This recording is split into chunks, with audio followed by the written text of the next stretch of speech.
With respect to argument strength of inductive arguments, there's an example that's going to show us that we have to make another tweak on our concept. There's another refinement that we need. And let's think about the following example. Think about a Navy SEAL team, 5 people on this team participating, let's say, in taking down Osama bin Laden. And they draw lots, short straw. It's an old game that they play in the military. Who gets to be the first person to lead the mission? A guy called the point man. And consider the proposition of the set of propositions. Could be F1 to 5. SEAL number N will number each of these guys. N is 1, 2, 3, 4, 5. SEAL number N will be the point man. Well, F has a 1 in 5 chance of being true, depending on which person N you put in, right? Because there are 5 of them. It's 1 in 5, so it's a 20% chance.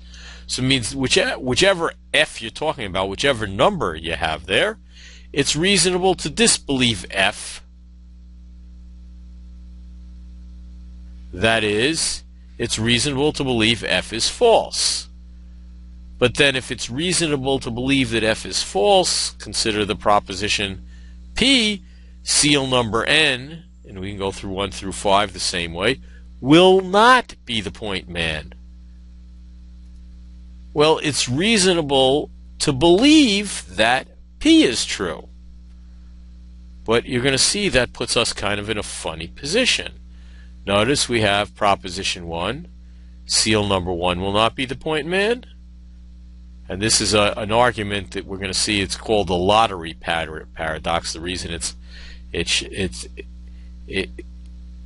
they're choosing a lottery as to who gets to be the point man. The first one goes in. SEAL number 2 will not be the point man. SEAL number 3 will not be the point man. SEAL number 4 will not be the point man. SEAL number 5 will not be the point man. If 1 to 5 are true, then no SEAL will be the point man, right? Because there are only 5 guys on the team, so that one is true. Therefore, no SEAL will be the point man. But wait a second, that can't be right, because these guys are going in on the mission.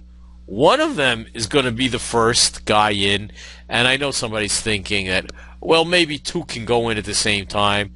No, the way this is defined, only one man can be the point man, the same way only one lottery ticket is going to be the winner in the kind of lottery that we're running. So the lottery paradox that we've just pointed out presents us with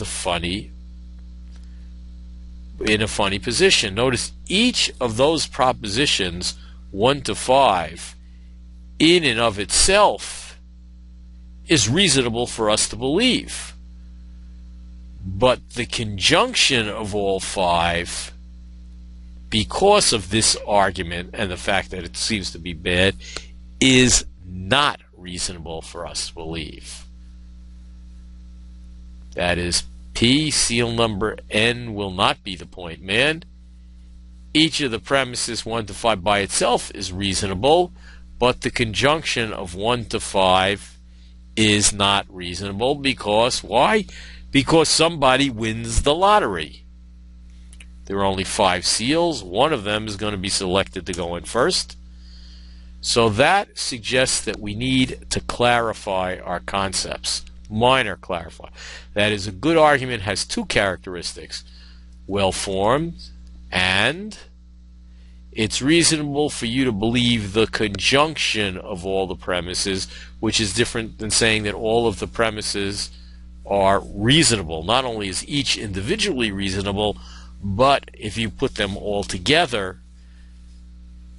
they are still reasonable. The conjunction, 1 and 2 and 3, all of the premises.